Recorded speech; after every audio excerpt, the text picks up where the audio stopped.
Fala pessoal, boa tarde. Hoje é 1º de abril, uma quarta-feira. Nós temos um conteúdo para seguir adiante.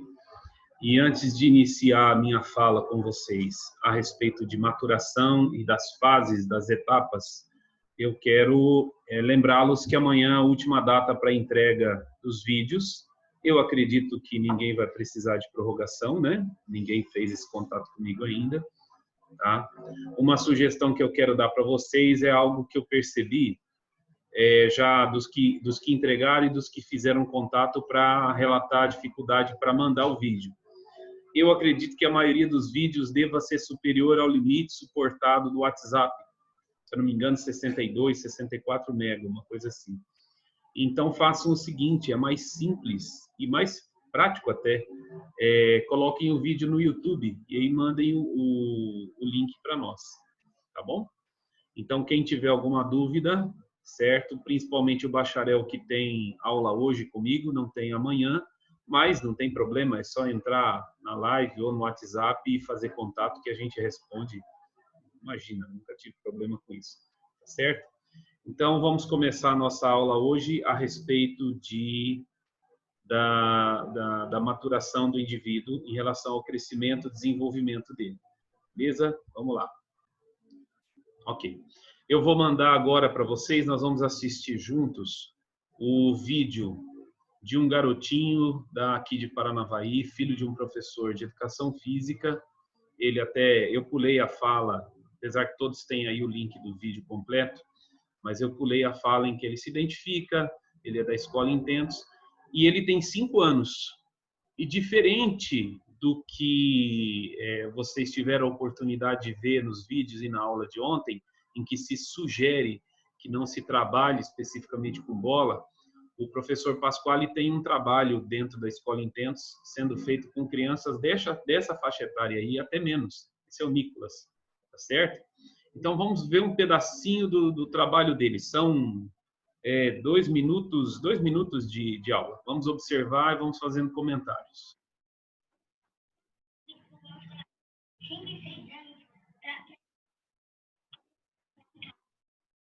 Por conta do coronavírus. Dá uma olhada que bonitinho.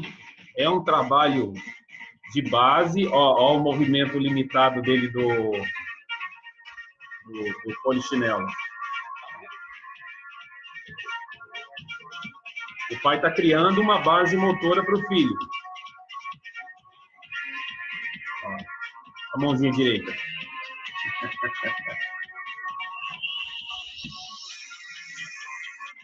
Muito legal. O professor está de parabéns.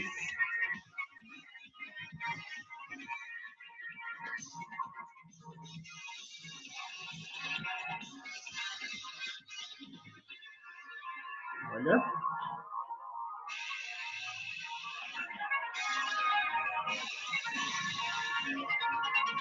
O dia que o Gabriel foi fazer isso com 8 anos na nossa escolinha, quase que entrei em depressão. E depois acabou se tornando um grande goleiro. Pena que decidiu parar. Olha, coordenação, habilidade. 5 anos, ó. Cadê os boleiros aí da turma? O que acham disso? Muito legal.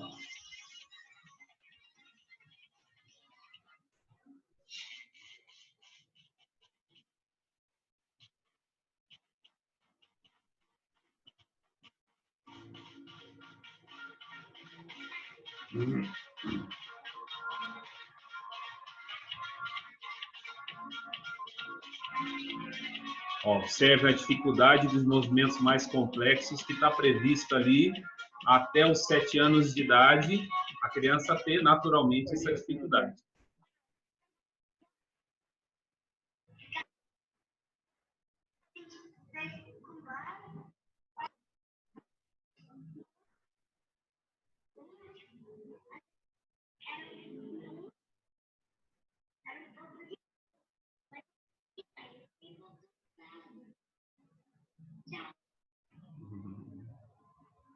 Muito legal. Deixa eu tirar aqui. Parabéns ao professor Pasquale pelo trabalho. Eu não tive a oportunidade de conversar com ele ainda sobre isso. Esse vídeo foi passado pela minha esposa, que trabalha no Intentos também. Bom, diante disso, existe ali um questionamento de um professor de educação física. Eu não estou dizendo que ele está errado, tá certo? Existe um posicionamento dele em respeito a não se trabalhar especificamente com bola. Deixa eu compartilhar aqui rapidamente com vocês essa colocação dele. Está aqui nos nossos slides. Ó. Então, aqui, essas tendências modais que eu comentei com vocês ontem, tá ali, ó. Até 5 anos, investir em movimentos naturais e simples, exercícios lúdicos, não desenvolver atividades com bola. Só que veja bem, mais uma vez eu quero deixar claro, não é uma crítica a essa tabela, não estou dizendo que ela está errada, não é nada disso. É que existe uma tendência de seguir rigorosamente as fases do desenvolvimento e sugerir, supõe-se ou pressupõe-se que a atividade com bola seja uma atividade mais complexa, certo? No trabalho de aperfeiçoamento, no trabalho de desenvolvimento de aulas de futsal, profissionais que têm essa consciência, que são bem preparados, como esse professor que nós citamos e muitos outros que a gente conhece, eles têm total condição de desenvolver de forma moderada, de forma gradativa, usando muito do lúdico. Aquele videozinho de 2 minutos ali do Nicolas não contempla o lúdico, mas contempla os movimentos que o professor quer que as crianças desenvolvam em casa. Eles têm uma escolinha de futsal ali na escola Intentos, certo? Então, são sugestões. O que eu quero levantar com vocês, que nós iniciamos ontem esse processo, até o Ivandir foi um dos que me deu a resposta,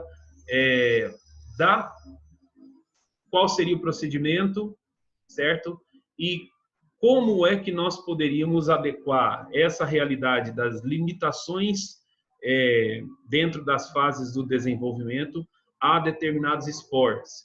Nós fizemos essa problematização para levantar, iniciar essa discussão em sala com aquelas questões das práticas lá do voleibol, do futebol, da musculação e da natação, em que todas as turmas responderam. E acredito que chegamos num consenso de que é possível desenvolver, mas é muito importante que nós tenhamos o conhecimento a respeito dessas etapas, do momento. Eu poderia até usar a expressão das limitações, mas não é uma questão de limitação, é uma questão de você respeitar aquela fase, certo? Ontem, por exemplo, nós falamos que existe ali a fase da especialização, que se inicia ali com os 7 anos, vai até os 13 anos. E que dentre os 7 e 8 anos existe aquele trabalho de introdução aos movimentos um pouco mais complexos, sendo que você vai desenvolver o trabalho com mais propriedade ali a partir dos 11 anos. Se você puxar isso, por exemplo, para os jogos escolares, você vai entender por que existe a categoria B, que é dos 11 aos 13 anos, e a categoria A em diante, tá? Até os 17 anos. Mas isso falando de jovens. Quando você não respeita essas etapas e essas fases, o que acontece? Qual é o efeito de você, de repente, especializar demais uma criança de maneira inadequada, ou você deixar de vivenciar uma dessas fases? Se nós considerarmos que o desenvolvimento motor, junto ao desenvolvimento humano, ele é dividido em fases, tá? Então nós temos ali a fase reflexa, temos a fase de movimentos rudimentares, a fase de movimentos fundamentais, a fase de movimentos especializados, a fase de aplicação, certo? Esses estágios de desenvolvimento, eles são fundamentais para que a criança tenha um desenvolvimento gradativo e seja, de uma certa forma, completa. não é só dentro do movimento, dentro da parte física que existe essa fase. Eu estava lendo alguns textos a respeito de você pular fase, então tem textos muito interessantes ali, que, por exemplo, fala assim, o cara que passa a semana várias vezes lavando o seu carro, depois de adulto, é aquele desejo incontido que ele tinha.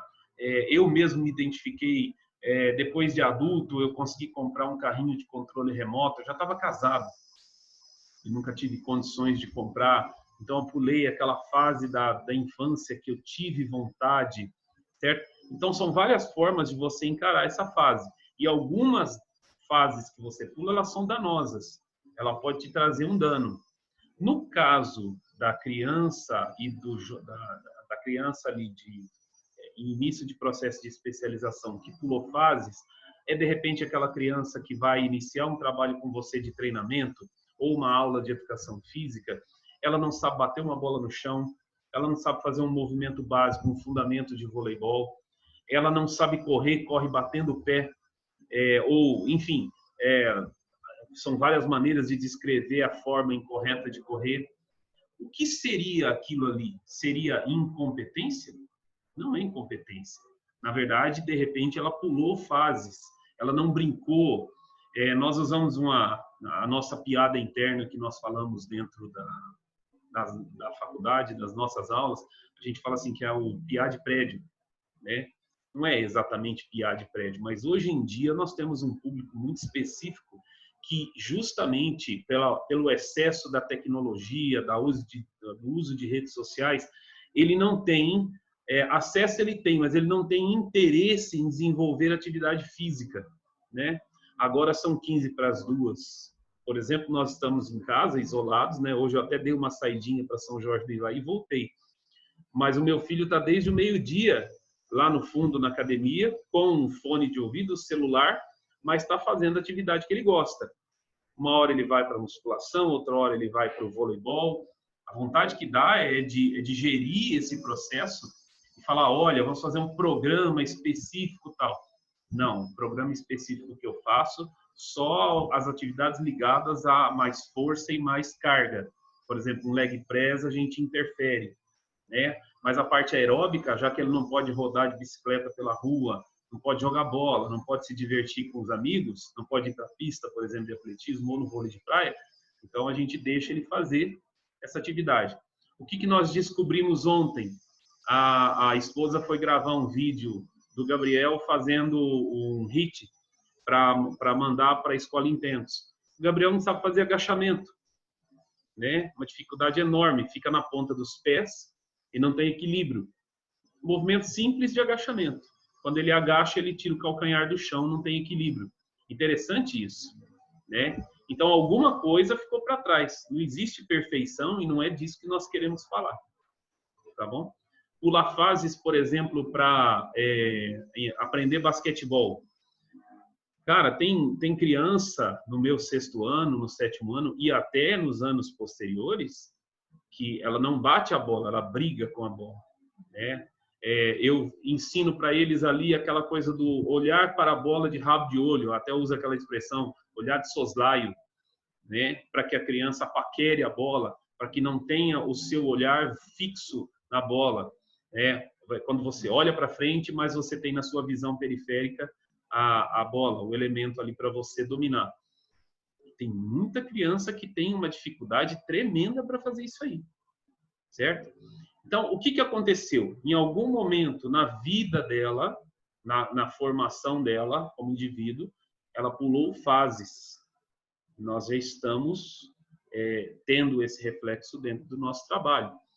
A nossa geração, e uma geração ali até os seus 30 anos mais ou menos, é uma geração que andava direto na rua de bicicleta, uma geração que brincava de bola. Hoje em dia, os trabalhos que são feitos de lúdico para crianças são praticamente todos dirigidos. São escolinhas, são lugares que são de aulas regulares. E a má notícia que eu tenho para vocês, quer dizer, eu diria que isso é uma ótima notícia. A má notícia é que o trabalho ele é mal desenvolvido, né? Aquela brincadeira que eu falei em algumas turmas, né? Você vai na aula de futebol, tem uma atividade. E você vai na aula de voleibol, tem uma atividade. Aí você vai na aula de basquete, tem uma atividade. A falta de criatividade e a falta de competência, muitas vezes, da pessoa compreender o que é o indivíduo com que ele está tratando, certo? E isso vocês vão tratar com muita propriedade nas aulas do professor Joel, na pedagogia do esporte, né? Para preparação de aulas adequadas e aí seguindo as referências de aprendizagem do desenvolvimento motor. A falta dessa qualidade é o que está fazendo com que o reflexo disso seja no nosso indivíduo, certo? Então, qual a relevância de você compreender que uma criança às vezes pula fase? E isso não é incomum, não. É bastante comum o fato da criança pular fases, certo? Por um motivo ou por outro, seja porque um piá de prédio, seja porque tem desinteresse, seja pela falta de estímulo, tanto dos pais quanto do próprio profissional de educação física da escola. Hoje em dia é muito comum escolas com regime integral. Paranavaí, por exemplo, quase todas as escolas, quase todas não, mas uma boa parte delas já tem o regime integral, em que no contraturno das aulas regulares ela desenvolve atividade durante pelo menos, me fugiu agora quantas horas, mas enfim, é de manhã e à tarde, certo? Entra às 8, se eu não me engano, e sai às 4h30. E dentro dessa atividade proposta, nós temos professores que têm desenvolvido com bastante propriedade atividades lúdicas que estimulam, de acordo com aquele momento da fase de desenvolvimento da criança, com que essa criança desenvolva seu potencial. Beleza? Então, é complicado, né, a aula assim, gravada, via vídeo, porque abriria aí bastante espaço para discussão disso, para intervenção. Então, eu espero que vocês tenham assistido esse vídeo e agora à noite, na nossa live, mandem questionamentos para que a gente possa discutir com bastante, com qualidade, esse levantamento. Tá certo? Um abraço a todos, estou encerrando aqui e até a noite.